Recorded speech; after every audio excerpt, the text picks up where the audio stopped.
Lita loves syrup of squill on her groat cakes, but she hasn't seen a jar in over a year. Brunt misses the rotting vegetation of Ferengi the most, and Moogie's ears haven't been this tight in centuries. Hello, everybody, and welcome to the Seventh Rule with Cirroc, Lofton. Hello, everybody. We're just going to cut to the chase here, everybody. Mr. IRA STEVEN BEHR is here today. Hello, hello, hello. We couldn't be happier. This is the best day ever. Thank you so much for joining us. We're doing a review of Deep Space Nine, Season 6, Episode 10, The Magnificent Ferengi, written by, what do you know, Mr. IRA STEVEN BEHR and Hans Beimler. It's directed by, who is that? Chip Chalmers. Yeah, Chip Chalmers. I didn't recognize that name, but we'll hopefully talk He was about an AD on TNG. Got it. Interesting. He was an AD, and he also directed for them. He did Captain's Holiday. Oh, that's a great one. And I forgive him. No way. Chip was. I have good memories of Chip. I like Chip. He was a good guy. So yeah, and he came back. I forget why, but he had been gone for a while doing other things, and somehow he got the Magnificent Ferengi. So this was, sorry, I was just going to say, this was January 1st, 1998. So you had a 1 month or so hiatus, came back. This is our first episode of 1998. We also have Malissa here, by the way, because it's a Nog episode. And so this is going to be a lot of fun, everybody. I'm sorry for jumping in there. I wanted to squeeze out the last bits of information. Okay. Let's have some fun. Sorry, what were you saying, Cirroc? I was just going to add a little bit of Chip Chalmers history for everybody out there. He was an AD also on Melrose Place, the A Team. Okay. So and Miami Vice. Wow. So he's got a lot of experience in television.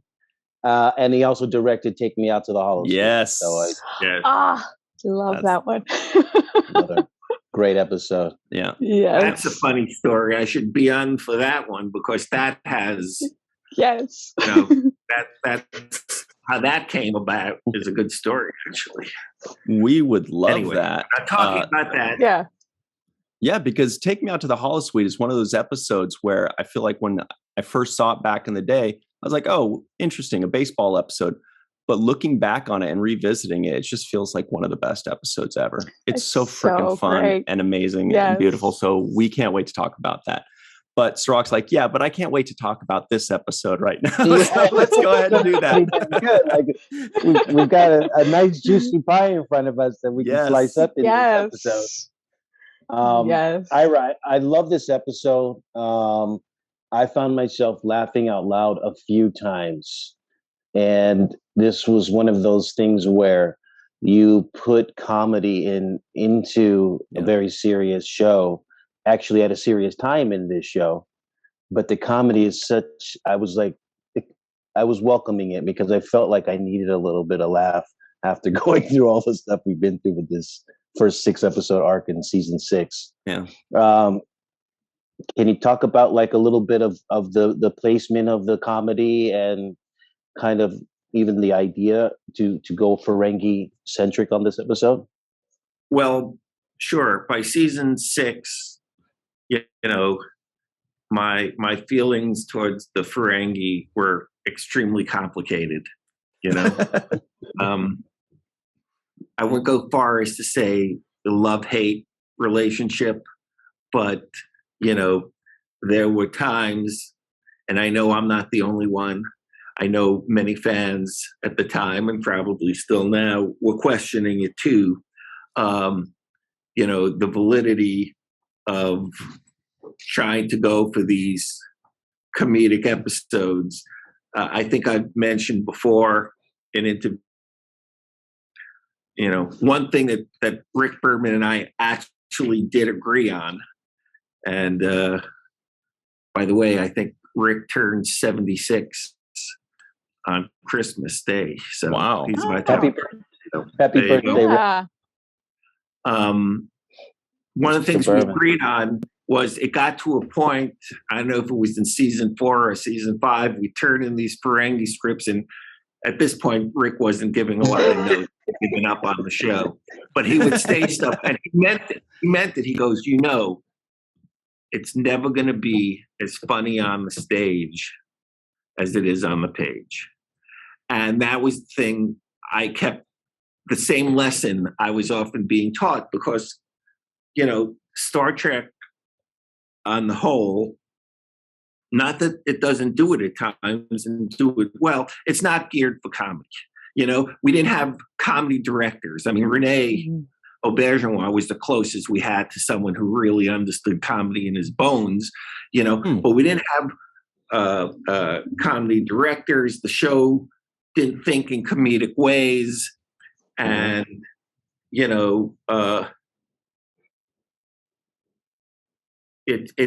it was asking a lot. And often I felt that, I'd come away going, why the effing hell are we continuing to put ourselves through this? It's just not, it's either too broad or the rhythm is wrong. Comedy is about rhythm. It's about how comedy is shot. Comedy isn't about singles most of the time. It's about 2 shots. You had very few shots of Laurel and Hardy or Abbott and Costello or Martin Luther King or whoever, or Dumb and Dumber, where they're in separate shots. It's, going back and forth over shoulder shots. No, you need them both in the same shot. The comedic duo, you got to see both their reaction, all that kind of stuff.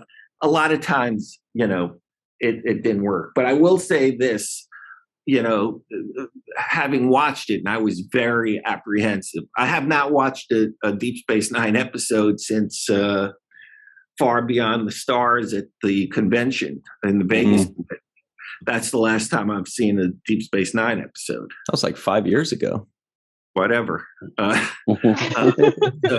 I really wasn't in the in the headspace, and since we lost Aron and Renee, that doesn't make it any easier. Hans Beimler is going through a really tough time now. I just visited Hans. We don't have to get into this now, but Hans's health is troublesome at best and is not going to get better. So the whole thing about revisiting the episode, I felt I kept saying to myself, why not Far Beyond the Why aren't I here for Far Beyond the Stars, or even My Way, or why am I doing the Ferengi episode? But I have to say, I had some laughs. There were times I it's amazing shows in 7 freaking days. 7 days. Holy Christ! With all those people, it needed more time. It needed more love and attention. But that being said, it was a fantastic cast. But so anyway, that none of that answers the question of what the hell we did it for. We did it for exactly why you think we did it, because the shows were getting darker and darker, and we just wanted to, lighten it up a bit. It was also something that, drove us often. The thing that drove us to do what we did a lot of the times, it was to foil fan expectations. It was like, we're not doing the show for the fans. We don't care about the fans. We're doing the show for us. We're doing this. We have to like the show. No one else has to like the show. And so what we want to see, we want to see a little humor. If the fans get on board with it, they can or they cannot. It doesn't matter. And I wish more TV nowadays or films cared less about fan response and more about doing what your heart tells you to do. I think we'd be in better shape. But so, and also, I had this thing that I used to say all the time with Armin, I always felt that Armin, he resented, which may be a strong word, he resented the fact that, he was Quark and he was not a hero. He was surrounded by heroes. And I kept saying, we don't need another goddamn hero on the show. We have heroes coming out of our butts, man. We have so every place you trip over a goddamn hero. How many heroes have you met in your life? They're not there, you can go 8 weeks, months and not meet a hero. On the Space Nine, you turn around, you bump your nose against the hero. The last thing we needed was another hero. But then it was the idea of, okay, let's show that even the Ferengi can be heroes. Let's give them their heroic moment and then never do it again. Nog was a different case. Nog was Starfleet. I'm not talking about Nog. But let's give, and so then I started thinking what's heroic? What would be fun? What's the least Ferengi thing I could think of? And that was the Magnificent Seven. That's what came, that we could actually make, even though the plot has nothing to do with the Magnificent Seven, nothing at all. But the idea of getting a bunch of Ferengi together to do a heroic act and seeing, in spite of themselves, in spite of all their mendacity and their greed and all those things that make a Ferengi, in spite of that, they can rise above themselves and do something heroic. After all, it's Bemoogie. Originally, it was supposed to be Grand Nagus Zek, who they were, but Wally wasn't available.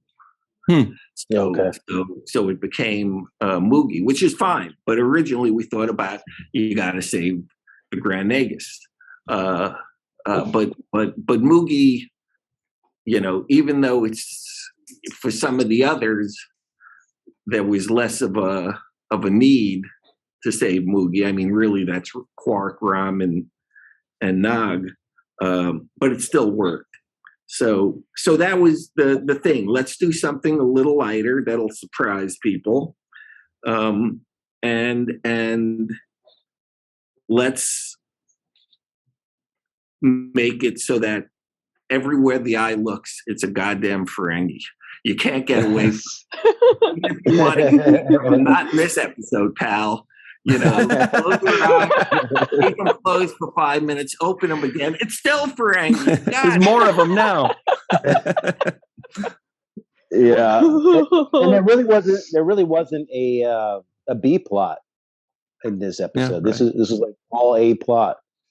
Well, also, I mean, look at it. When I watched it again, I mean, you know how much story we had to fit in? It could have been another 20 minutes easily of just on the station, complications. I mean, it's amazing how much we were able to fit in. So no, this was not a B story type of, you cannot have a show that's going to start from zero and wind up with gathering a band of Ferengis to go off on a mission together, a dangerous mission, and then have time to do, what is Sisko and Dax doing on the station. It just wasn't possible. Yeah, I actually remember when there was 10 minutes left in the episode, and they still, because I remember this episode, and they still hadn't shot Keevan. And I remember thinking, how the hell did they squeeze all of that into the last 10 minutes? And I thought the same thing. This thing could have had another 30 minutes from here where there's lies and ins and outs, and then they have to make sure the Jem'Hadar leave and all these other, complications. But you had to wrap it up because there's so much to set up, because you have to explain why there are all these extra Ferengi jumping in. They're not an already made crew. Did you feel that pressure? Was there a lot of kind of killing your baby, saying, I really want this scene, but I have to cut it out to fit this other stuff? We had to. I mean, I was amazed how I had the same feeling as you did watching it, and I hadn't even, it took me a minute to remember that, yes, the whole thing was about Keevan being killed, and then the weekend at Bernie's thing. But again, it was like, when is that going to happen? Yeah. We're running out of time. When is that going to happen?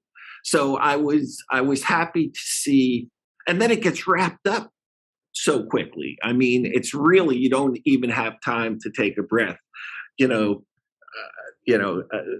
remember that famous moment, which I've talked about before, when after we had done Far Beyond the Stars, and I talked to Avery, and I was just like so jazzed after that episode. After I watched the cut of it, I was so jazzed.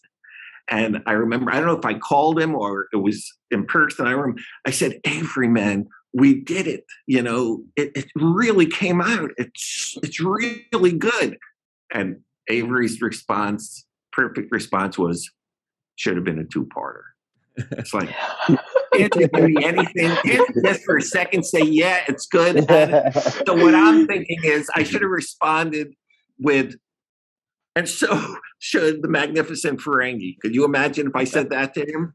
If he said Carmen Stars, and I came back with, yes, and the magnificent Ferengi. Yeah, I'm going to die on this hill. So there you go. Never enough time.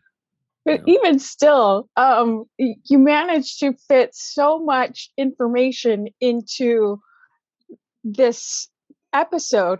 We got nuanced characters. Each Ferengi was their own person. You got that they had their own agenda, and they still had time to have these side conversations, like Ishka talking to Yulgren about her firm skin. Yeah.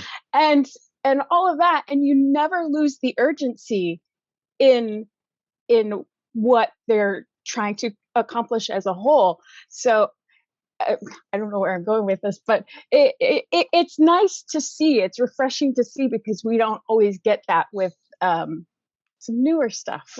You just a really good point. A really good point. In fact, you made a point that for me that now I don't have to make, because you kind of made it. And it's my mantra, and it's always been my mantra. And even a show that like Magnificent Ferengi, if looked at it or thought about it, it just seems like a totally plot-driven show. Talk about a plot. I mean, saving your mother from the bad guys, that's just plot.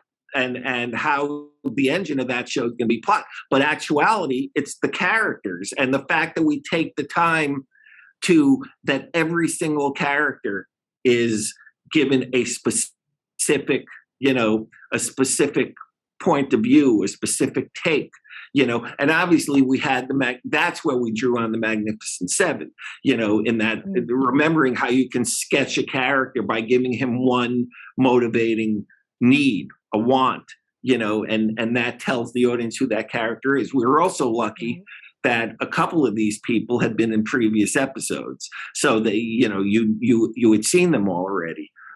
Which was really good. But yes, even the Vortas had very different individual characters, and I thought that was really good. But the thing that really impressed me was you can make fun of the big ears and all the stuff about greed and misogyny, but those were all really good actors, really fine actors, and they really knew how to sell it. They really knew how to sell their little time. Anytime the camera was on them, they knew how to own that camera. So good on them. Yeah, you answered my question. I was going to ask, what was it about the Magnificent Seven that you did borrow from? And you answered that question. You said by giving each character one kind of story that drives them, one thing that defines their purpose in the in the story. But back to the dialogue once again. You wrote this stuff, you and Hans, and I love the language.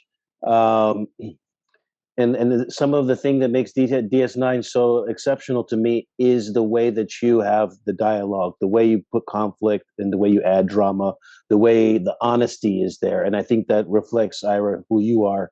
You're very, blunt and to the point, but really honest and sincere. So I love those things about you. And that's what I feel when I watch this episode. And I'll give you an example. When Brunt comes into the room and he goes through the lineup of everybody that's there, and he says, "Yes, a shy, a moron, a failure." That guy was harnessing Ira right there, right?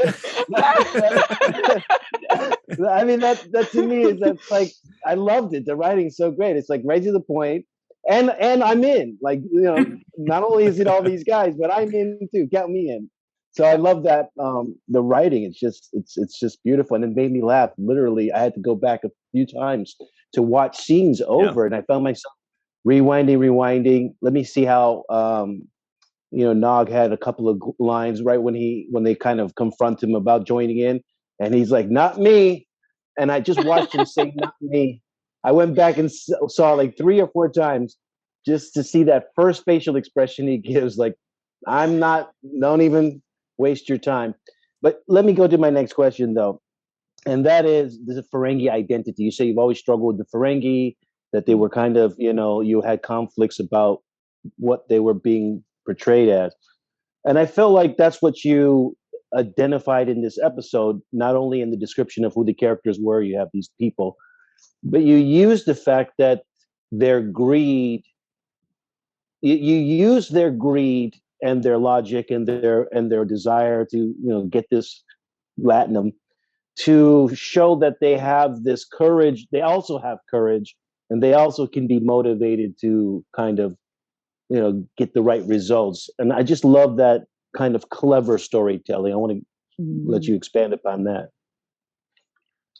Well, I mean, that was part of the job that Michael set out for us, and that I, being there at the beginning, chose to pick up and carry, which was, why the hell do we have a Ferengi on this TV series? Of all the races and of all the species, why a Ferengi?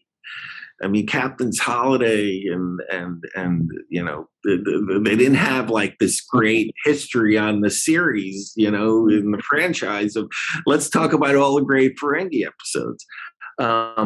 So, then it became a thing of having to make it work, having to find where are the bona fides of having, the Ferengi culture on the show. It could have receded into the background, or it could have been dealt with, and the choice was to deal with it. So, it goes back to the Ferengis, finding the key to them, which was that they're the most human characters on the show. I used to say, besides O'Brien, they were the most human characters on the show. And given the world in 2021, I think they're a lot more human than a lot of the humans on this planet right now. So the idea that, I mean, you see it, you said it, Cirroc, you see it in the episode. I mean, they're all driven by greed, right? That's the thing, and whether it's 50 bars or 20 bars, I mean, that's the thing. But really, you have Lek, who's the James Coburn character, who just wants to prove his talent, and it's all about, finding, an opposition worthy of testing him. He's always testing himself, and Brunt, needing to get into the good graces again. They all had something. And Nog, the great thing about Nog, and it's amazing to me, again, when I think of the way characters on the show, including your own, Cirroc, grew over the 7 years, as opposed to some of the other series. And you look at Nog in that episode, and we did nothing. We didn't have to say, we didn't make a big deal. at that point, we didn't have to make a big deal about Nog being in Starfleet anymore. I mean, that was kind of like a given, it wasn't a push-pull anymore. But to think of that kid on the promenade and in the school in that first season, and to see him, as this maturing, adult, and a leader, again, because I don't watch the show and haven't seen the show, everything just stands out in such relief when you watch it after, like you said, being 5 years away. It's like, wow, that's he was really he did a really, really good job. I thought it was going to be tough to watch at first, but it was just good to see him and know that he did it. And part of Nog's motivation, which you made clear in this episode, was the allure of being treated like Commander Worf, right? Yes. Let's talk about that a bit. We've got to hit our break, but that's great stuff there, and I want to spend a lot of time on that. Hopefully, we're going to take a very quick break. Everybody, you're in for a treat. There's even more IRA on the way, if you can believe that. We'll be right back on the other side on the Seventh Rule. Like I said, everybody, you're in for a treat, and you're in for a treat. You're in for a treat. You're in for a treat. You're in for a treat. That's a T-shirt. You're in for a treat. I won't have the ice cream. You're in for a treat. I do think that is a T-shirt, maybe, and it all depends on how you spell it. Very quickly, here are the Trivioids of the week. Lita loves syrup of squill on her groat cakes, but she hasn't seen a jar in over a year. Dax, O'Brien, and Bashir are back from a secret mission on the Defiant. Ishka has been kidnapped by the Dominion. Moogie wants to have her ears raised. Rom reminds Quark that Ferengi aren't commandos. The Vorta are supposed to commit suicide if they get captured. Brunt misses the rotting vegetation of Ferenginar the most. Rom misses the dampness. And Ishka reminds us that Hippocat root is very versatile. That was a really fun scene. Much more to talk about, but let's go right back, Cirroc, to what you were saying about Aron's excellent performance of Nog and the great writing there.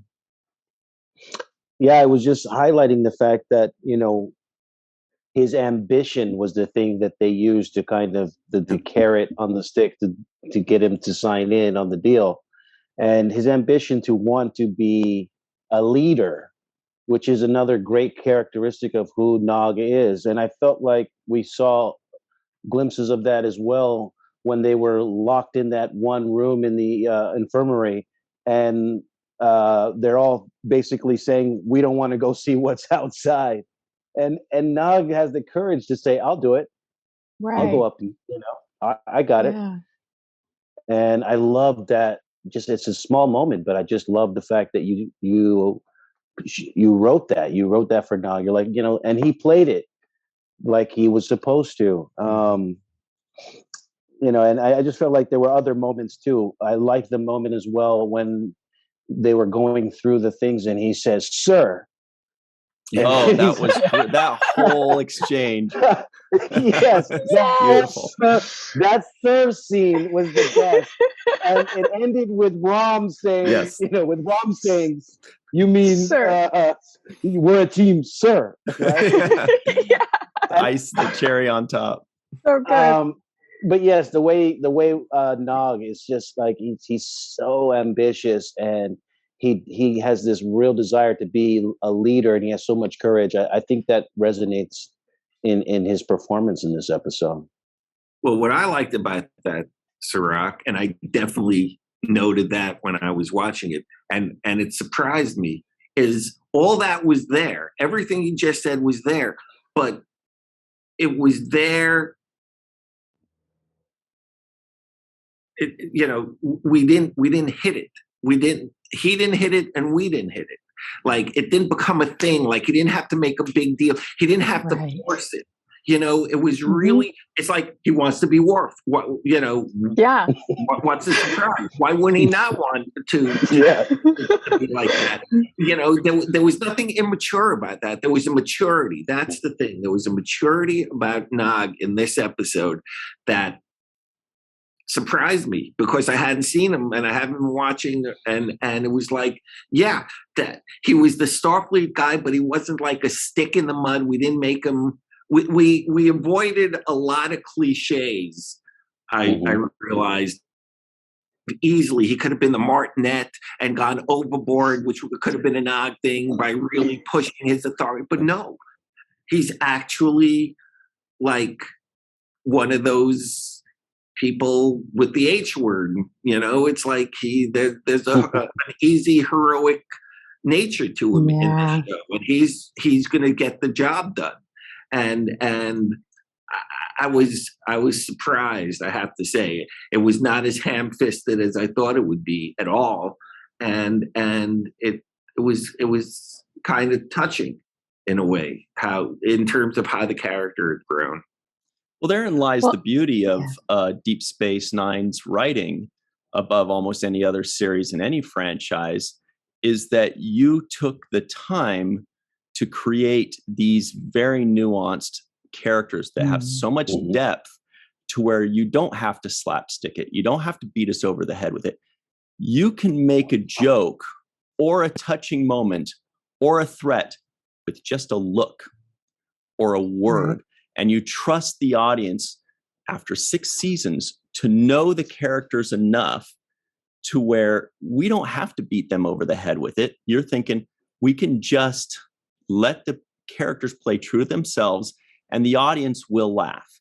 We can see Odo just go to Quark, and it's like a whole paragraph of dialogue, or anything like that. You've already done the work ahead of time. And another thing I noticed with this episode, it's always very important, in these kinds of situations, when there's a crew, you always want everybody in the crew to have like a superpower, a usefulness, something they're good at. Somebody has great vision, or whatever. In this case, it was somebody has a ship, somebody is the commander, somebody's the brain, this and that. But that's usually for a movie or the course of a series. You were able to squeeze it into an episode because you had done the work in 5 out of the 6 characters. Was there any conscious effort to make sure to add that superpower or that usefulness, or did it feel like it just kind of came organically because the story itself needed these particular attributes? Well, no, I mean, we wanted every character to pop. And everyone to have a chance to make the most of whatever screen time they were given. One of the things I did laugh about, because I don't think it was in the script, it might have been, I'd have to go back and find it and look. But the way Jeff, Jeff was used to being the guest Klingon, the guest Ferengi, Worf, Quark. And he had to share the stage now with, Hamilton Camp, who played Lek, he was a guy, he came from storybook theater, which was this live, they did these adult funny versions of fairy tales. Paul Sills was the producer director, and Hamilton Camp was a singer. Hamilton Camp was an incredibly hip, talented guy, and now we're throwing him in there. Josh Pace, is a talented character actor. There were other people filling up space, and I knew Jeff would have to do something to assert his, to keep Brunt in the mix, because we all knew Brunt by now. There were no real surprises. And what he did is he made Brunt the biggest coward of them all. If you notice, Brunt was the first one to run away. He would shriek in fear, and that was his way of finding something new that we know about Brunt to add to that story. And that's what actors do, or good actors do, when faced with the challenge. But yeah, I mean, we just wanted, and you notice at the end, even though it's such a quick shot, you can barely see it, but it is Lek who throws the knife and kills the Jem'Hadar. I mean, I wish that hadn't been quite as, I wish it landed a bit more, but it all kind of works out. And of course, it's what's his name, Josh's character, who shoots, the Vorta, who accidentally shoots Keevan. Oh yeah, that I had forgotten that moment too. That worked for me surprisingly well. I had literally forgotten that's how. I knew Keevan died, but I forgot how. And then it's like, of course, you want to kill Quark. Of course. Cousin Gala. Yeah. Yeah, Gala. Gala's not the kind of guy you really want to take on the but even in the Magnificent Seven, you had the Robert Vaughn character who was unable, whose nerves were shot and wasn't the man he used to be. So Gala was the total, the total waste of time. He had no real skills that were going to come in handy, except to kill Keevan, which gave them their in to saving Keevan. Yeah, this episode was laced with lines that I really loved. This is the sloppiest, most amateurish operation I've seen. Call me when you have. Yes.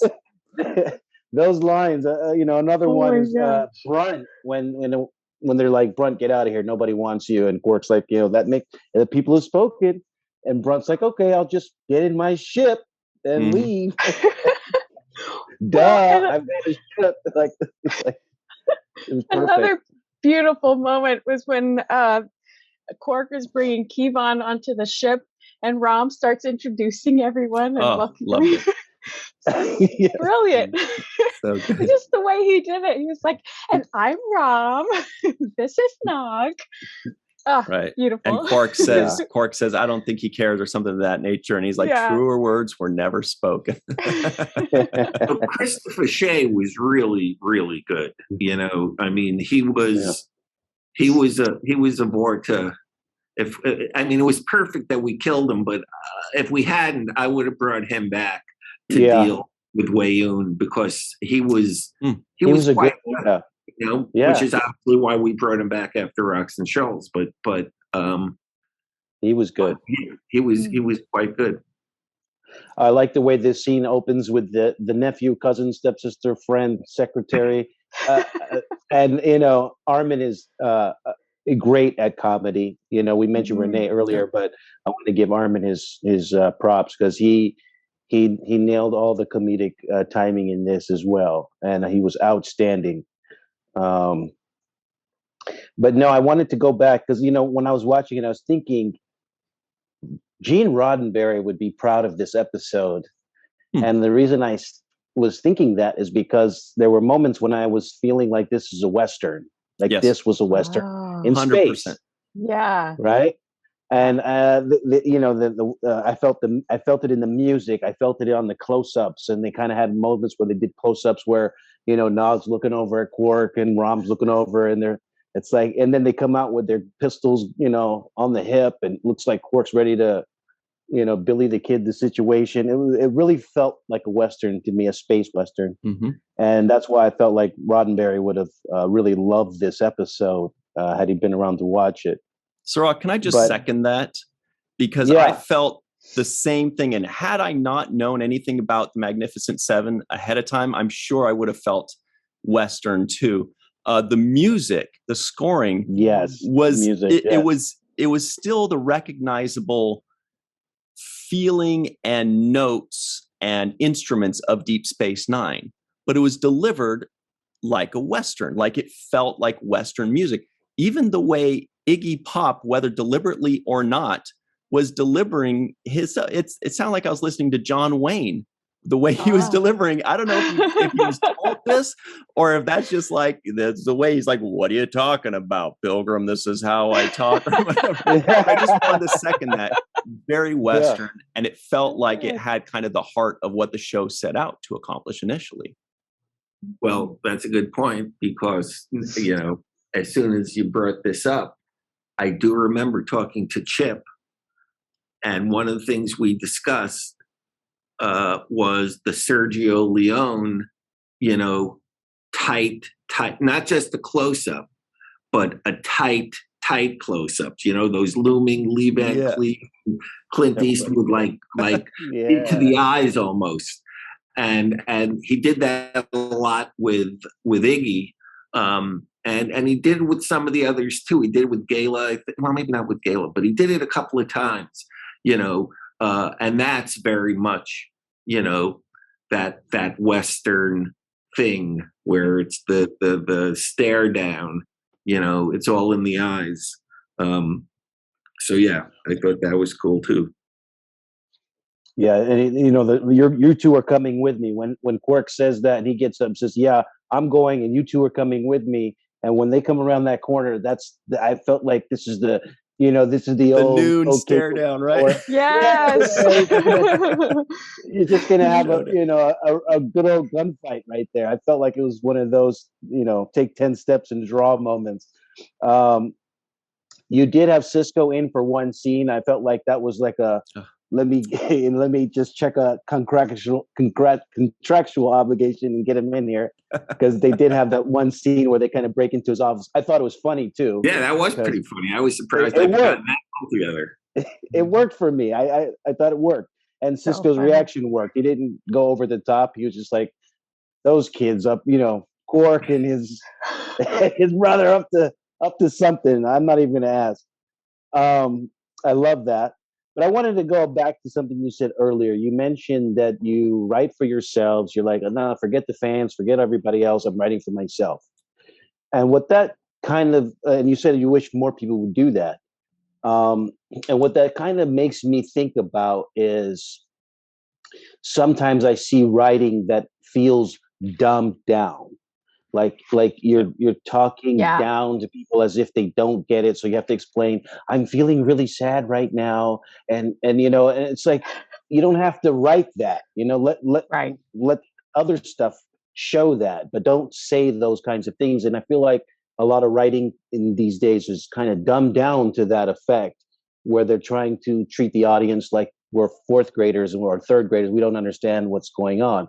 But you don't do that. You write for yourself, which means you're writing for somebody that you think is intelligent and has an understanding. So you're making it fun and interesting for yourself.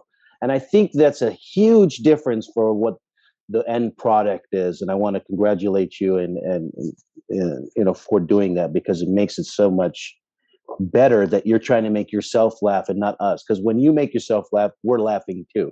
Mm-hmm. And I just want to thank you for that, Ira. Thanks. But if you're writing, you know, I mean, to me, it's pretty simple. But if you're writing for an audience, how are you going to surprise the audience? You know, the only way to surprise an audience is if you're giving them something that they truly are not suspecting. You're taking characters in places they didn't think they could go, or storylines there where they didn't think it can go. But if you're trying to always please them, you're going to give them what they want, you know? So the only way for them to go, holy shit, I didn't see that coming, is because you're thinking about what you want in the moment, you know, in telling the story. You don't need to have your hand held in the same way, because you know what you're on the bus as opposed to being off the bus. Let's put it that way. So I think it's just an unhealthy, and look, and this was a big problem, a huge problem at, you know, season 1, season 2. I mean, it wasn't just the fans' problem. It was the whole setup. It's like the identity of the show. What is the identity of the show? And, you know, the first season, so much of it was like, well, it will work on TNG, so it should work here, which is like, oof. hoofa. That's a bad way to do it. But fans are not the most adventurous people in the galaxy. They the same hit, they want that same drug. That's what they like, and it's the shock of the old as opposed to the shock of the new. It's like, yes, that gets me off. I want to get off in the way I get off all the time.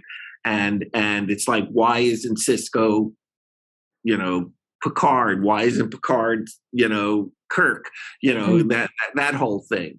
And it's a bad way to think creatively. If you're trying to think creatively, you don't want to box yourself in terms of what other people. You got to get the hell out of your own way when you're writing a lot of the times and free yourself up. And you're not going to free yourself up if you're thinking, well, what if the fans don't like this, or what if the fans don't like that, or what if the fans are expecting this, or what if the fans. So I thought a lot of the show.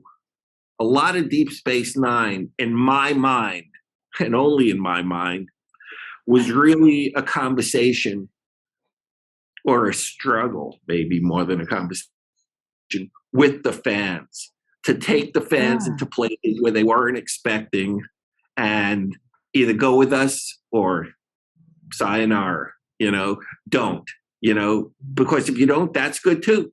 That's fine too, I didn't have to worry about that. I didn't have profit participation in the show. If they said, you know what, this is, like with Enterprise, we're not going to go 7 years. We're going to go 4 years. It's like, okay, that's sad. I wouldn't have liked it, but, I didn't have to worry what it would do to my points or my this, that, or the other thing. So it was just make the best show possible. Make what you think is the best show possible. What the people in the room who are staring at that whiteboard with you, what we think is the best, thing to do. And I saw Alan Craker, the director. Remember Alan? Mm-hmm. I hadn't seen Alan in years, and Alan came with me. We both went to visit Hans at the motion picture home. And one of the things he talked about, and I to him in well over a decade, longer than that, I'm sure. But he said what he remembered was the writing staff, all of us walking on the lot, in the black leather coats, with everyone with the goatee, and it was like a gang. He said, you guys were all like literally like one mind. And we became this mind, where it's like anything goes, there's don't feel, and you fail that way a lot of times, I can point out to episodes where it screwed us up, but good. But I take the loss. Take the loss when you're doing 26. Okay, that's an episode that's going to haunt me for the rest of my life. Okay, tough on me. Too bad. Okay, but it's also going to cause, a lot of good things to happen that would never have happened otherwise. So I do think though that as I look back and it gets further and further away in the distance, a lot of it had to do with the actors. A lot of it had to do with Rick Berman. A lot of it had to do, I think, mostly though with the fans. It was like, okay, strap yourself in or get off the bus. Get either go for the ride or don't go for the ride. Yeah. And that seemed like the best way to do it at the time. Give the fans what they need, not what they want. Yeah. Exactly. Yeah. Ira, we have, when we interview people, different writers, and a lot of the writers, all of them, and directors, they always come back and circle back to the kind of impact that you had in their life and the opportunities that you've given them.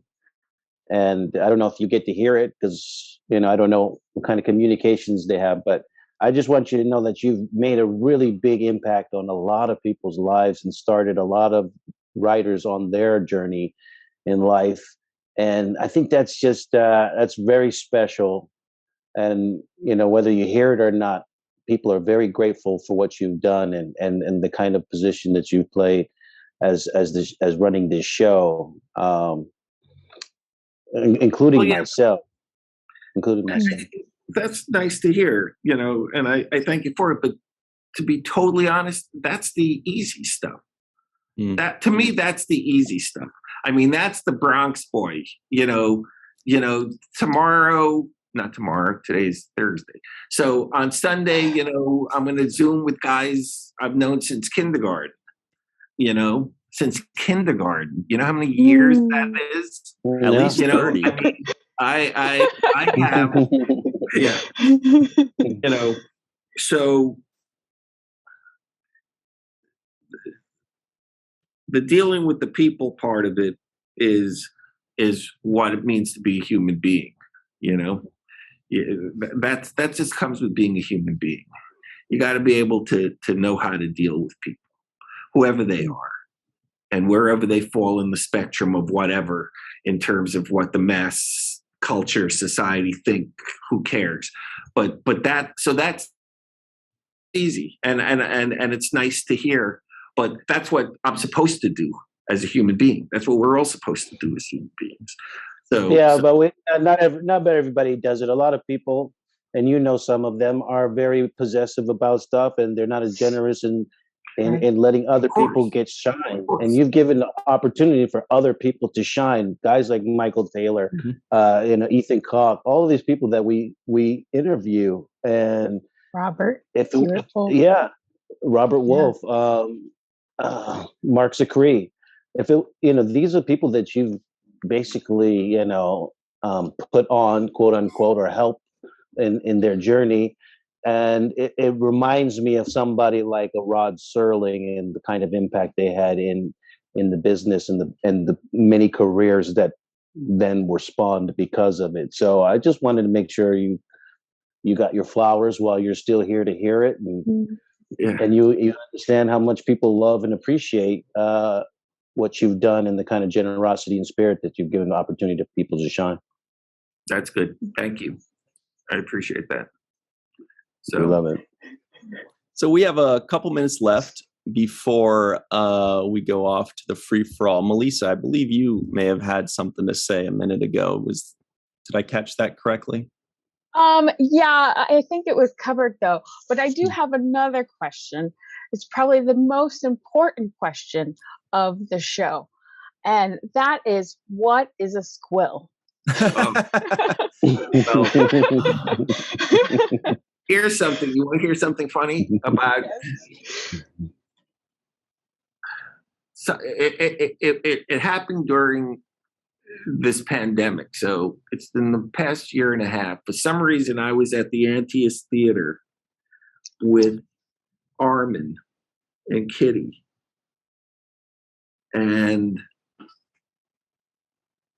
one of the actors at the Antius Theater is this guy named Phil Proctor. And Phil Proctor was a member of the fantastic comedy group, the Firesign Theater, back in the 60s, where everyone used to get stoned and listen to the Firesign Theater albums. Very, very, very funny, very odd stuff.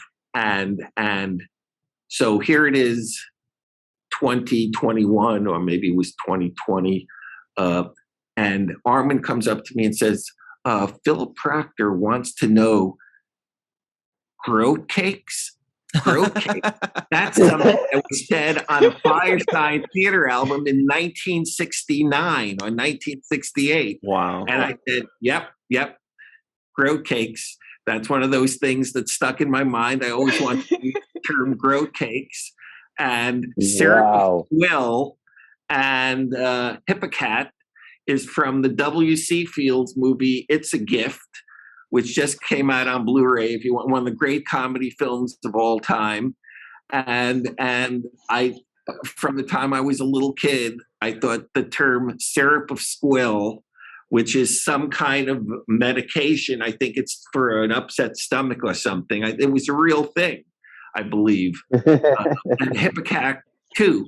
And so I just thought it would be very funny to have people keep saying syrup of squill.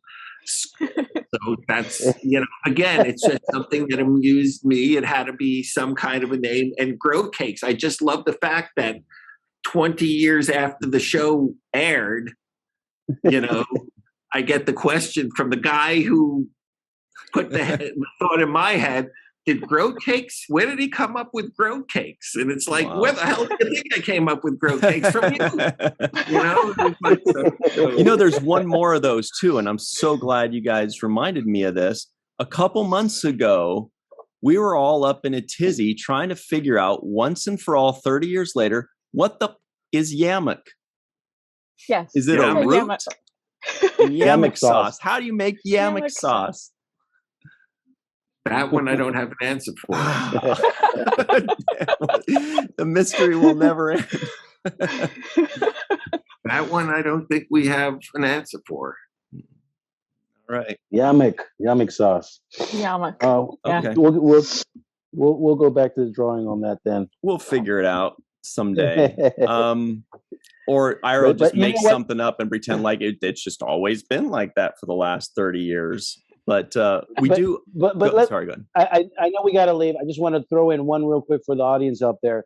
The references that Ira just made and the kinds of references he always makes, the W.C. Fields reference, the books that he reads, the things that he experienced growing up, his incredible memory and remembering these details of all of these things that have impacted your life.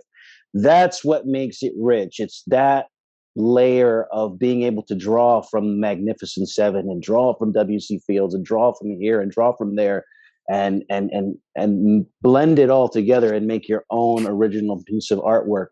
That's the genius for those of you out there that are trying to reproduce this kind of genius. That's how the recipe works. You have to have all this experience in life. You have to have all this reference material and then be able to make your own original thing from it. Right. Oh, yeah, and also enjoy it. I mean, I don't care if anyone else knew what syrup of squill was, but every time I heard it in dailies, I remember cracking up, hearing it over and over again. Syrup of squill. Oh, that's great. It was a gift to yourself. It was an inside joke to just you. Yeah. Right. Love it. Somebody know. Now they know.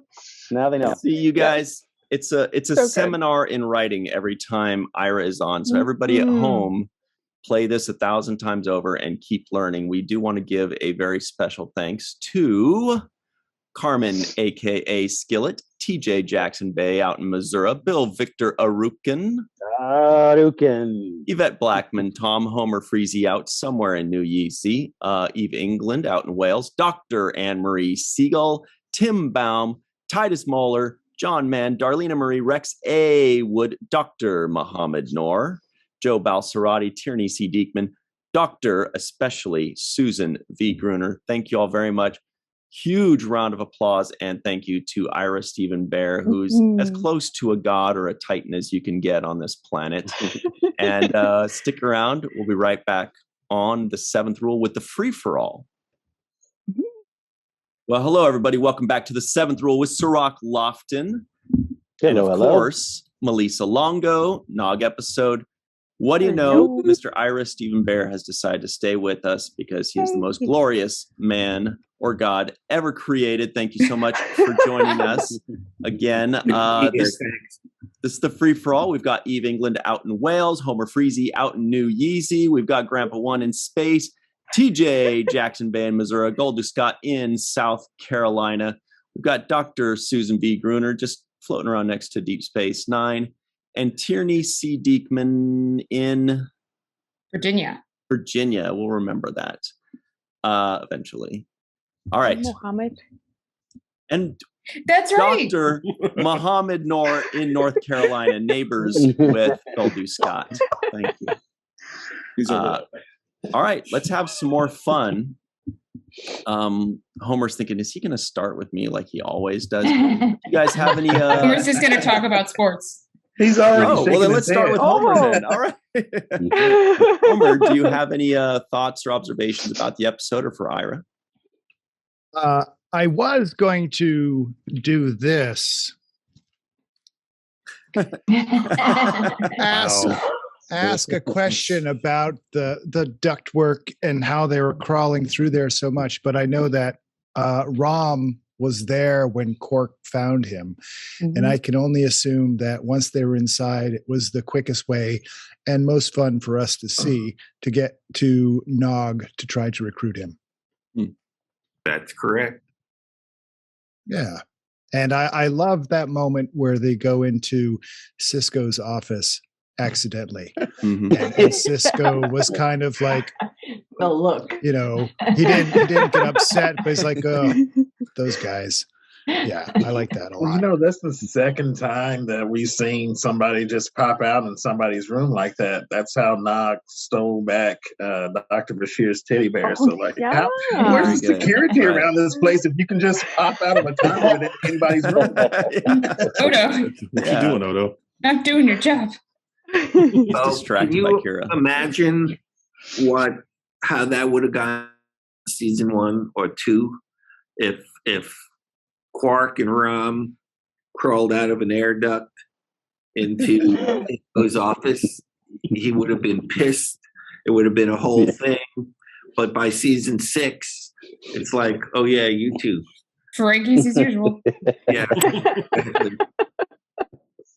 I'm not even going to ask. I don't want to know. I'm Sisko. I don't have time for this. Yeah.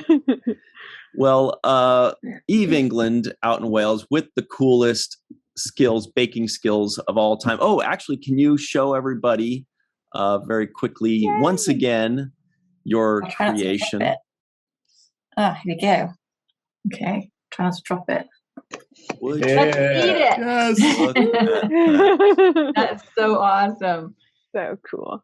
What's incredible? You need to be hitting Martha Stewart up for a contract. She needs to sign you. Nah, make her start her own. She's got nothing. Yeah. Martha Stewart's got nothing on her. Exactly. It was good fun to make that, and it's just been so amazing. Like everyone's just loved it on Twitter and everything. So there's been some hilarious comments about, obviously once it gets eaten, it's going to be cloaked and lots of shit. Everyone's just come up with some really hilarious things. So it's been fun reading all the comments as well. Yeah, so that was fun. I know, I just love this episode. It's just so much fun. It's so great to see all the Ferengi together. Because I don't think we sort of have many episodes where they're all together.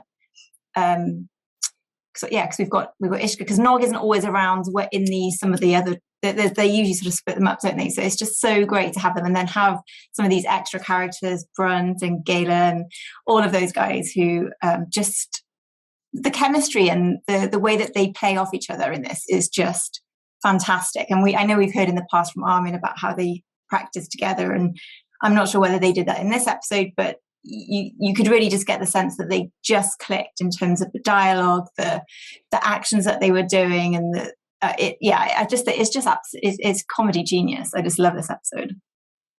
Yeah, Ira, do you know actually if Armin was able to get the information of, say, like the newer actors in order to even invite them to rehearse with him, or was that just something they're like, well, we've got somebody that's here this week that we don't know, so we're just gonna have to rehearse? Well, the only new actor, right, was Hamilton Camp, and he was such a pro. I'm sure Armin, I don't know if they knew each other, how close, but I mean, Hamilton Camp was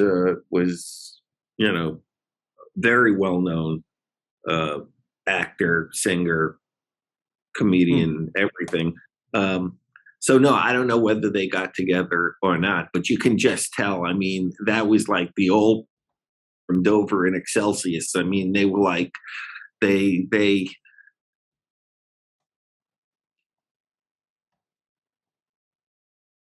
We lost you for a second there, Ira. What were you saying? Oh, yeah. Well, weather. No, I just it's very rainy here in LA, guys. From Dover, they all knew what they were doing. They were the real deal, and they all fit together so well. But I don't know whether or not if they did, I'm sure they had a lot of laughs. I'll tell you that. That must have been a fun rehearsal day for sure. Fun. Yeah. Dr. Muhammad Noor with one of the coolest sweaters of all time. Do you have any fun thoughts on this episode? I have a fun thought and I have a question. So my fun thought was, well, I love this episode in general. This was actually one of the two I showed my son to get him hooked on Deep Space Nine. One was Sacrifice of Angels, and then was this episode. After he saw those two, he was like, I'm in. So that was the fun thought on it. There's a lot of spoilers in Sacrifice, though. Yeah, well, there was, but there was so much action. It was like, oh, this is great. I think they set the expectations a little high on the action part, but that's okay. I had a question. So there was a scene there where near the beginning where Quark got a message from the Grand Nagus. Was there a reason that we didn't actually see Wallace Shawn or the interaction with the Grand Nagus? I wasn't sure if there was a cost issue for bringing in another person, because that was the one Ferengi, coming back to the comments from earlier about all the Ferengi being together. That was the one Ferengi who wasn't in here but was referenced, so a non-appearance mentions. So R1, yeah. Originally, it was supposed to be a rescue of the Grand Nagus. Oh, that was how we broke it. That's what we wanted to do, but Wally wasn't available that week. And for whatever reason, we couldn't shift it. And so it became Moogie. But yeah, otherwise, as we had said earlier, it makes sense to get Lek and Gala and Brunt together to rescue the Nagus in a way more than Moogie. But it works anyway. But yeah, Wally was supposed to be in it. Thank you. Sure. And Homer points out that Zek was not our only non-appearance mention, but Worf was also mentioned. I'd missed that one. Yeah, when they're bringing Nog aboard. Yeah. All right, Mr. Tim Baum, a.k.a. Grandpa One. Looks like you're wearing a Chicago Bears jersey. Is that right? Yes, Brian Piccolo.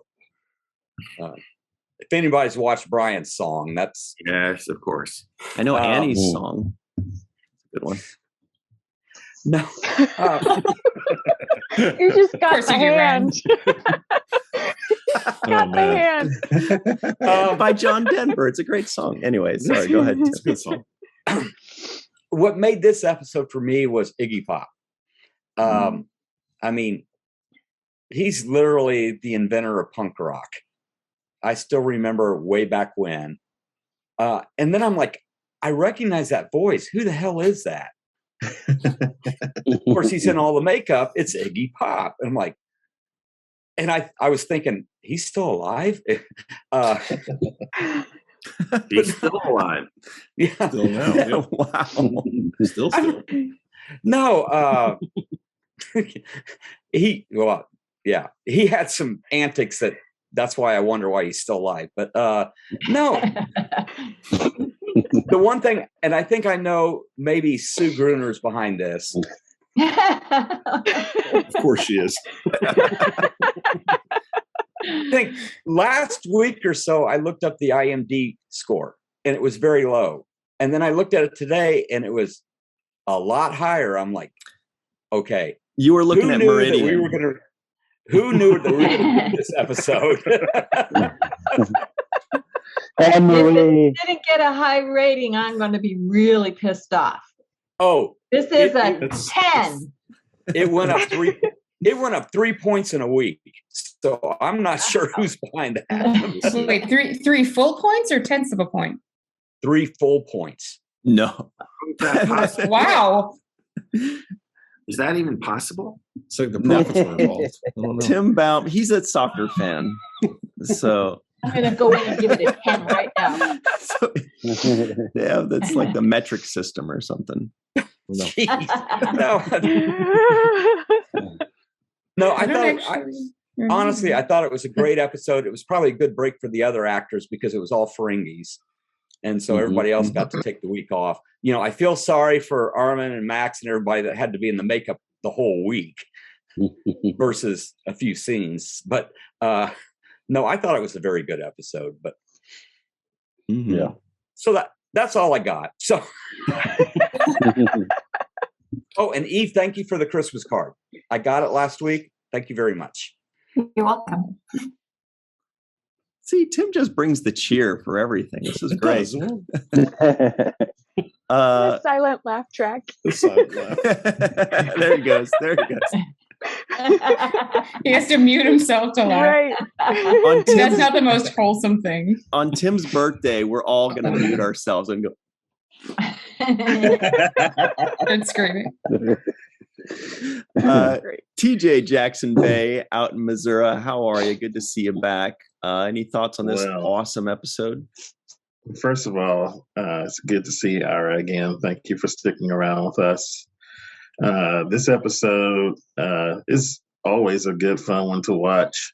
And just poor Keevan that's just getting dragged around and then he gets shot. It gave me kind of a flashback to Spock's brain, the way they reanimated his body, though. I know everybody loves a good callback to Spock's brain, so of course, they see Dr. Muhammad's cheering. And, the funny moment for me was when Grunt said, okay, I'll just get back in my ship and leave. Yeah. Because he knew what they did. Although nobody wanted him there, poor guy. Nobody loves Grunt, right? Yeah. Pretty much. Well, Brent loves himself enough that he's done.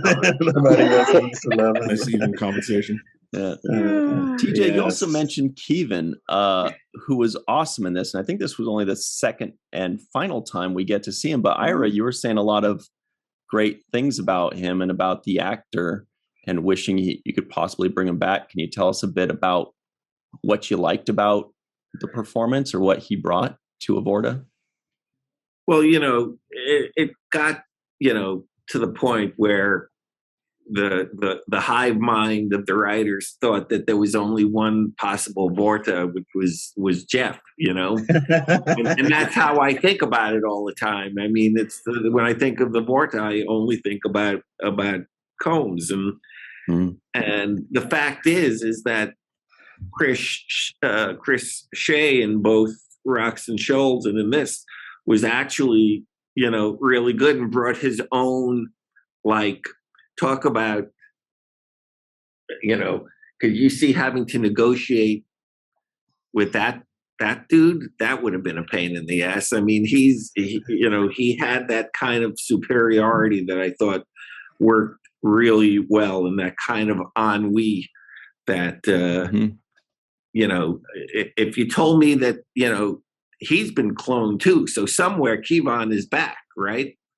I mean, and he seemed like who's been through more than one life. Anyway, I just thought he was looking back, having not seen the episode in 20 odd years, 20 or more. I just thought that he did a really, really nice job, and I'm sure when Jeff was playing those scenes with him, he was thinking, "Oh, I'm so glad they're killing him." But they can bring him back. Competition. They don't need the competition. He's a clone. Well, I mean, he knows best that. He got killed in his first episode, so he knows best that that doesn't mean anything here. That's not a guarantee. I don't want to have to wear this Grunt makeup. I like it when they see my face more. But he was good. He was good. It was a surprise for me. I thought it was very good, and I thought he also embodied the essence of what the Vorta are, kind of that arrogance, that that wit, the intelligence, all of that stuff. He had that clever Vorta personality. I thought he was awesome. Apparently, all the Vorta hate the Ferengi also. Yeah.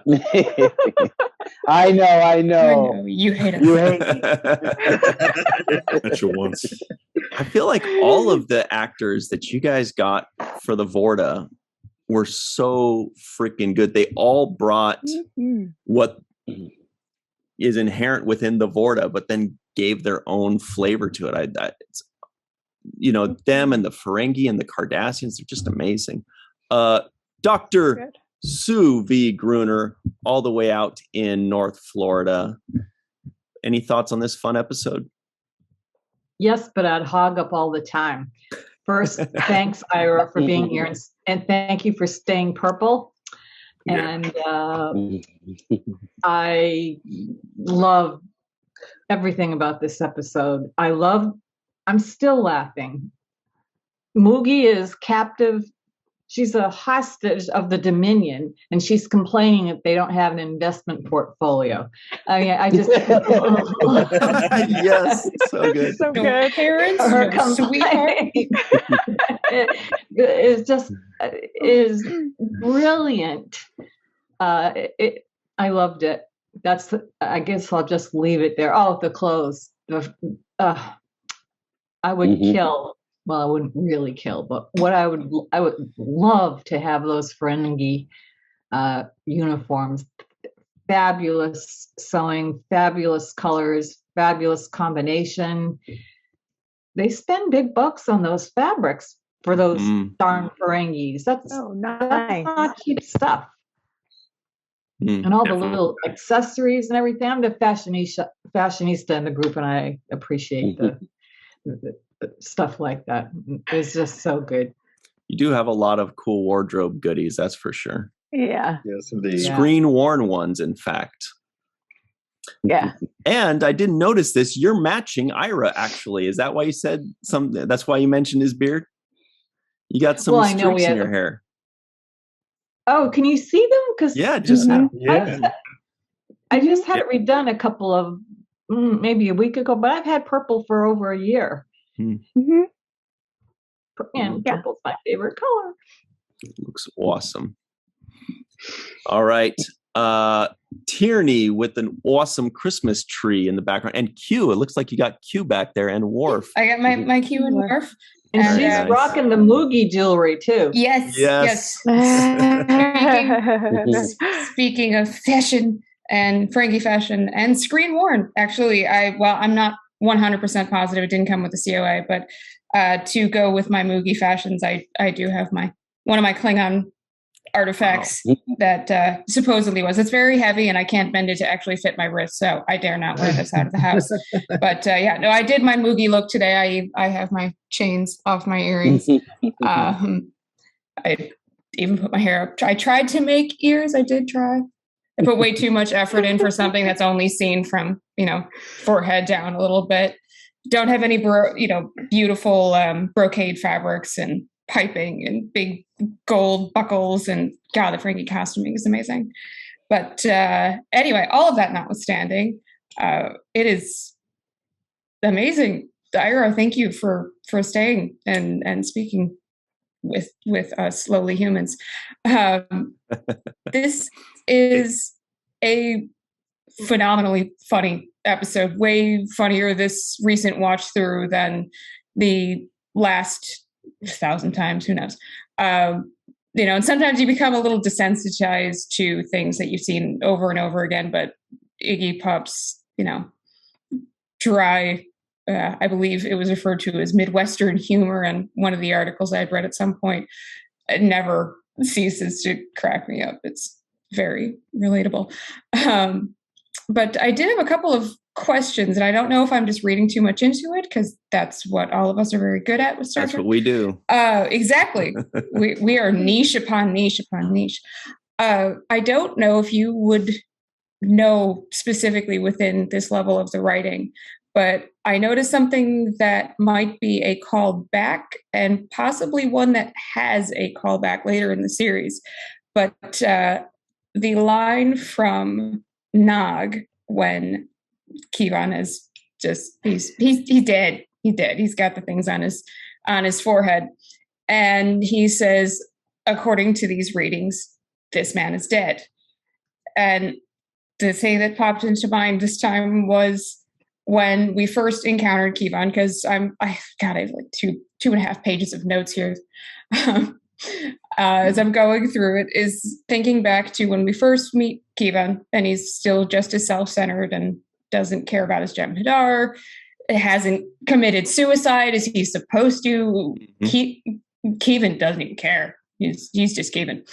And Bashir fixes him up, and he wakes up and says, I am alive. And he says, hold on, I'm the doctor.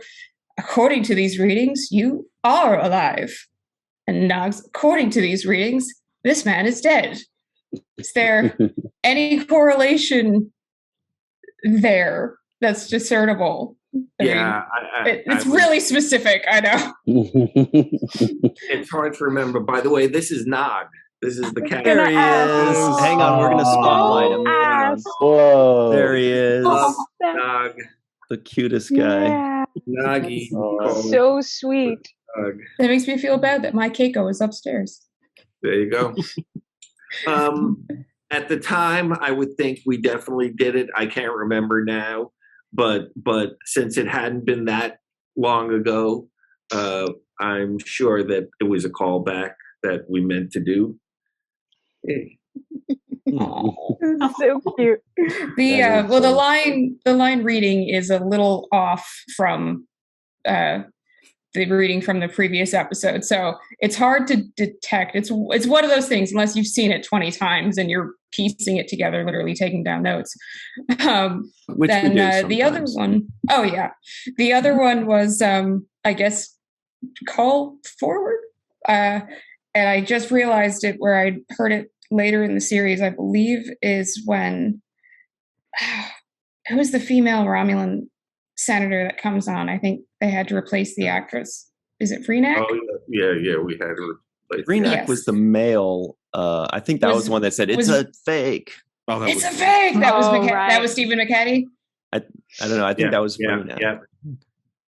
Anyway, but when she meets Kira, and there's kind of an overlap in the similarities of how it's phrased, where at one point Iggy Pop says, your people have a reputation for cunning and, relationship with the Dominion.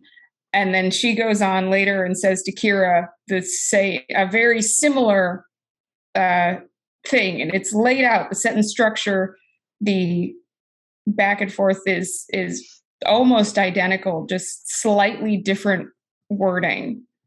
And I only recall that because the last time I did a watch through, which was pretty recent before all of this started, and now I'm going over it again, I remember going, that was just as Iggy Pop said all of this, and my husband sitting on the couch like, what the hell is going on? So I'm just freaking out, screaming at the TV, because thinking this had to be either purposeful, that they meant to do this just because they thought it would be a thing that would, be an in-joke of all different races, factions, good, bad, whatever we consider, say the same things, some sort of subtlety, or it was just somebody who was lazy and thought it sounded good and just included it and thought that nobody would notice. Either of those things, both of those things, none of those things. It's that's lost to the foggy mists of time. So yeah, at this point, I think we're all just looking at your kitty anyway right now at this point. So cute. It's so happy. It's so happy. So cute. Speaking of so cute, Goldie Scott. I was hoping you would lead into me that way, Ryan. Do you have any fun thoughts on this awesome episode? I don't know if you guys brought this up during your full review or not, but one of my favorite jokes or gags in lines ever is in this episode, and that's in the very beginning when Quark finally finds Rom, and he's, I've been looking all over for you, and Rom goes, oh good, you go hide and I'll come find you. Yes. That's one of the best lines ever. And the way that Max delivered that, he looked like he was so proud of himself for saying it too. I love that. And then there's also the moment when they finally see Ishka, and they're finally at the crossroads, and they're talking to each other, and like, well, what if she's a changeling? And they do the whole cut knife thing. and was that the first time that Nog and Ishka were on screen together in that scene? I don't remember them ever being, because they say at one point he's visiting his grandmother. Yes, and for that moment to be like the first time seeing them together, And she just goes, I don't know. Why don't you let me see the knife? And he's just steps back. And that was give me the knife. The fact that she beats him over the head is such a familial move. That's exactly what my grandmother would have done. The same thing. Mine too. Just like that. Yeah. With the utmost love, but yeah. Oh, absolutely. And I would have just said yes and backed away too. But yeah, I also loved all the understated, of course, Iggy once again. And just that billowing voice coming through. I don't know if he probably even needed to be mic'd or anything. He's just, we're waiting, Ferengi. Or every moment, every last delivery from him as well. Yeah, I love the entire. I was cloned. It doesn't. There's a lot of episodes where when you're watching it, we do watch throughs a billion times over and over again. And there's ones where you stop and you watch it completely, and you're completely focused on, other City on the Edge of Forever, stuff like Sacrifice to Angels, Far Beyond the Stars, and they're all really heavy ones. But this one, it's like it's up, it's happy, it's hilarious. The characters are all 100% spot on. I wish I could see the ongoing adventures of Lank, because Lank was like the new guy, and he's horrifying, and he's hilarious, and he's horrifying, and he's slinging knives around, and he's the only one that's like, sure, if we die, who cares? This is great. This is fun. Yeah, I could watch all these other episodes over and over again, and this one being so happy is one of the ones that it's really fun. This definitely, and of course, Take Me Out to the Hollow Suite. That every time I stop everything I'm doing, you put the phone down, you shut everything else off, you tell everybody to quiet down. It's time for these two. So yeah, it's a special one there for me for that one. Yeah, Lank is the original Kawat Malat, right? Attaching himself to the hopeless cause, right? Yeah. Right? I don't care about the Latinum. I don't care. So we've got just a few minutes left. Malissa, IRA, Cirroc, if you've got any final thoughts to throw out. There's so much we didn't cover because there's so much to cover in this episode. If there are any last thoughts you want to throw out? I just wanted to say, this often happens, Ira, when we review episodes, is we write down lines. And I know Ryan does the same thing. We all do. We'll write down lines. And I can't wait to get to the review so I can repeat those lines. And I found myself doing that again in this episode. So it's kind of weird me repeating the lines back to you, the person who wrote the lines, but that's how much it impacted me. And the moments are amazing. One of them was, for example, at the end when they finally revealed that it was 50 bars of Latinum as opposed to the 20 that they were splitting up. And Quark is like, okay, fine, 50 bars it is. And then he adds a little caveat. Yeah. Of course, minus my finder's fee. Yeah, my usual finder's fee, minus that. Modest. I love that throw in. And then the other thing I wanted to just say while you were here is that you always make these references, and I love them, these married jokes. O'Brien sometimes have married jokes, and you use these married jokes, like people who are married have jokes about being married, and you used one in this episode as well where Rom says, "I'm a married man, I have responsibilities, and my responsibilities don't want me to die." Okay. I love the way you play with that. Those married jokes and then those kinds of clever ways of talking about being committed to somebody. I love the way you do it. Thank you. Well, it's all about the human, whether you're in space and whether you're wearing prosthetics or not. It's the only condition we can really write about. So that's where that comes from. Yeah. Yeah. Another great line. Just want to say real quick, another great line was when Nog says, "You mean like Commander Worf?" He says, exactly like Commander Worf. It's one of those moments where it's like we were talking about not hitting people over the head with being so obvious, but that line demonstrated his admiration for Commander Worf. He didn't Ambition. have to say, I don't admire Commander Worf or don't want to be like Commander Worf. He said it in that line. You mean like Commander Worf? You know, Yeah. it was a beautiful moment and beautifully written. And yeah. And you couldn't ambush a Bolian if he was blindfolded and tied to a tree. Yes. Lecter shoots Moogie. He said it was obvious we weren't going to rescue her, so I put her out of her misery. Right. Bull, you just want to shoot something. Yeah. Tim, were you saying something? Me? Or Yeah. Oh, no. I was going to say, Ira, one of the things I've noticed watching this is that, you know, I'm older, but you killed two of my idols while you were showrunner. Will Robinson and Iggy Pop. So that's got to be a record. Still bitter. Bill still talks about the fact that I killed him. You know, he's never quite forgiven me. It's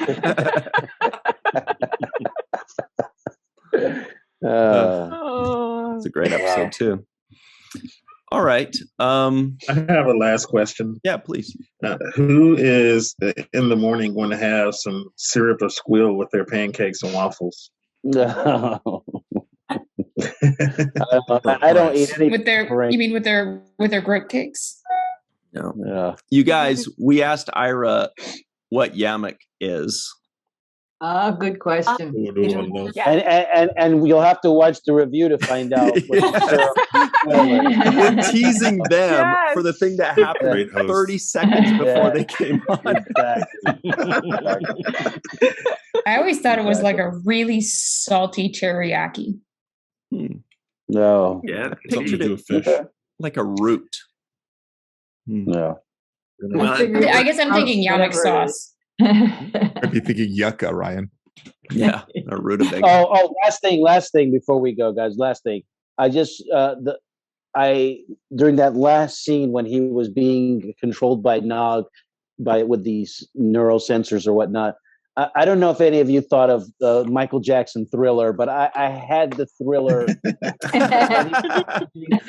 was a Thriller moment there for me. Because I think Michael Jackson does that little, kind of broken leg walk. So good. So, I love it. And that was probably the most ridiculous part of the episode, but it worked, and it still worked. It actually still worked. Mm-hmm. Yeah. Just reminded me of that time when Bashir, was playing with Bashir when it was his hologram. He came into the wall. Bouncing into the wall. Yeah, I thought reminded me of that. Yeah. Yeah, I was wondering, actually, Ira, if you guys had deliberately done that, because it gave that same imagery. And by the way, thank you for not explaining how Nog got that whole thing to work with moving kit. Just like engineering. There were 7 minutes. There were 7 minutes left in the episode, and you're like, it's just like engineering. Let's move along, shall we? Right. It's about keeping things running. That line was used again by Tig in Discovery when they find Tig Notaro's character. I'm an engineer. It's the same thing. It's a machine, right? So they called back DS9 there. Lower Decks also recall that whenever Rutherford was trying out different departments and he was trying to work in sickbay. That's the same thing. Yeah. All right. Well, I guess we did it, you guys. There's way more to talk about this one, but we're going to have to save it for later. Ira, thank you so much for this. This is such a pleasure and a delight, and you really teach us so much. Yeah. Thank you. Thanks, guys. And thanks to Eve and Mohammed, Gull, Tierney, Homer, Tim, Sue, and TJ for joining in the fun as well. Everybody at home, check out Ira on Twitter. He's a great follow. He is super fun. And everybody ask him what yamak sauce is. No, but really, Ira, we really appreciate you taking the time. It's really cool of you. I know you're super busy, and we were very excited when you said yes. So, giant thank you. Thank you. You're welcome. And everybody at home, be nice to each other. What the hell? Give it a shot. Yeah. Exactly. Where did that come from? Merry Christmas. Is that? Thanks to everybody. And until next time, always remember the seventh